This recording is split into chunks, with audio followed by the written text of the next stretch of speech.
Les bancanes. Bonjour Mohamed Kaki. Bonjour. Vous allez nous organiser très prochainement une conférence sur les enjeux de la mémoire. Pouvez-vous nous parler de ces enjeux? Bien, l'enjeu de la mémoire collective, plus exactement, c'est quelque chose d'extrêmement important qui pour nous est une hypothèse de travail, en ce sens où l'enjeu de la mémoire collective est un levier de mobilisation collective. Et par conséquent, l'association Les Oranges qui organise ça a depuis des années organisé des colloques, des conférences sur cet aspect-là. Alors pourquoi ? Parce que la mémoire collective dont on parle nous, ce n'est pas la mémoire du pathos, c'est celle de la victimisation, celle où les gens se plaignent et je dirais ont encore plus de problèmes qu'ils n'en avaient auparavant avec la mémoire du pathos. La mémoire de combat, la mémoire collective dont on parle nous, c'est celle des Français héritiers de l'immigration coloniale, celle qui permet de déconstruire les processus de domination de l'histoire coloniale, celle qui permet d'avoir une autre lecture que celle qui nous est proposée par les dominants, que ce soit dans les médias ou que toutes sortes de faiseurs d'opinion, eh bien, cette mémoire collective, cette mémoire de combat dont on parle, c'est celle qui permet de restaurer l'histoire de nos parents, l'histoire collective, par exemple celle qui concerne le 17 octobre 1961, c'est une mémoire de combat, l'histoire du massacre du 17 octobre 1961 à Paris par le sieur Maurice Papon. Eh bien, c'est une mémoire où les Algériens de l'époque militaient pour la liberté, l'égalité et sauvegarder leur dignité. Donc aujourd'hui, l'enjeu de la mémoire, c'est aussi faire un détour socio-historique, c'est-à-dire comprendre quels sont les enjeux qu'il y a eu dans le passé pour pouvoir, je dirais, s'en inspirer aujourd'hui.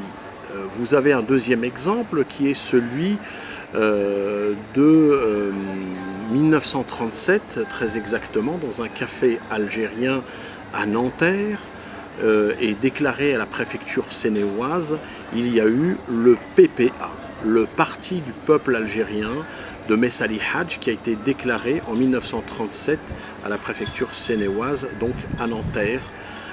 Eh bien ça, personne ne le sait, ou plutôt le grand public ne le connaît pas, et c'est quelque chose d'éminemment moteur, mobilisateur, d'avoir cette connaissance historique qui permet de restituer dans l'aujourd'hui. C'est-à-dire que l'histoire des Français héritiers de l'immigration coloniale n'est pas celle seulement de l'histoire misérabiliste des bidonvilles comme on nous le présente, mais bien une histoire sociale, une histoire politique, une histoire culturelle, une histoire des rapports sociaux, comme on dit, et qui permet d'être mobilisé.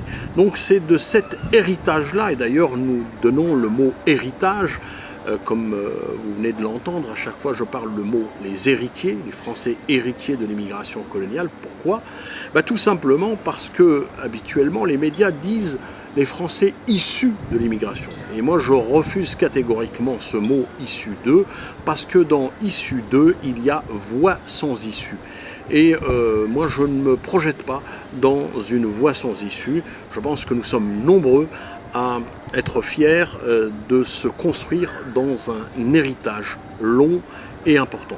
Donc c'est pourquoi ce colloque du 28 septembre 2013 que nous allons organiser à Nanterre, eh bien, parlera des enjeux de la mémoire collective, voir en quoi le travail associatif que nous avons fait à travers les conférences débats, à travers le théâtre, à travers l'écriture, à travers plusieurs leviers, voir en quoi il est utile et il permet de se projeter et de s'identifier positivement. C'est pourquoi nous pensons que c'est véritablement un enjeu important, cette histoire de la mémoire et de l'histoire, je dirais, des Français héritiers d'immigration coloniale.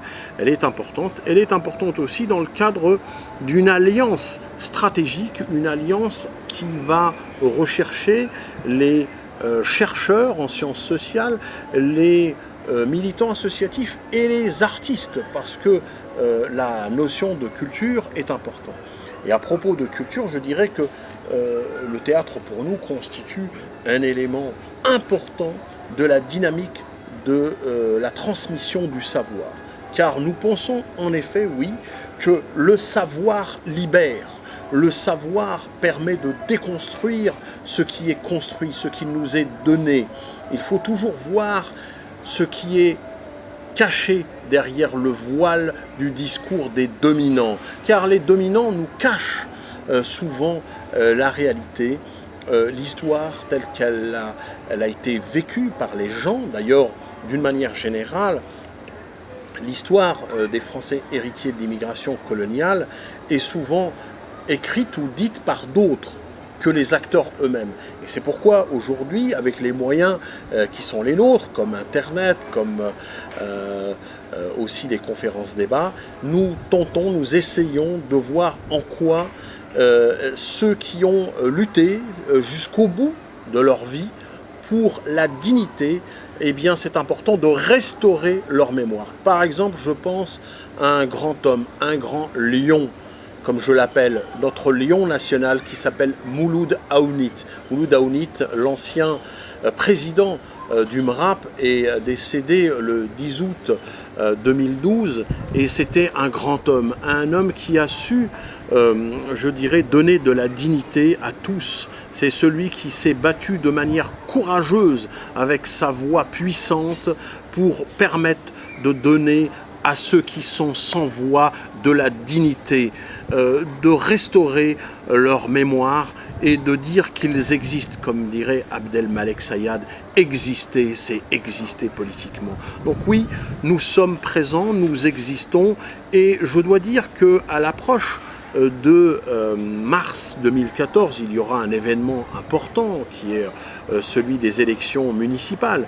Eh bien, notre collectif, le collectif national pour la reconnaissance, le CNR, sera présent partout et sera vigilant par rapport aux candidats qui se présenteront sur la notion de respect, sur la notion d'égalité, sur la notion de justice, sur la notion de progrès bien sûr, mais aussi sur la notion de la mémoire et du respect de la mémoire des Français héritiers de l'immigration coloniale. Donc nous serons très vigilants pour voir qui dit quoi, comment, et nous nous positionnerons à partir des projets, sur la base des projets de chacun de ces candidats et de ces candidates, et nous leur disons, vous pouvez compter sur nous pour étudier vos dossiers. Avec nos remerciements, Monsieur Mamed Kaki. Merci. Au revoir.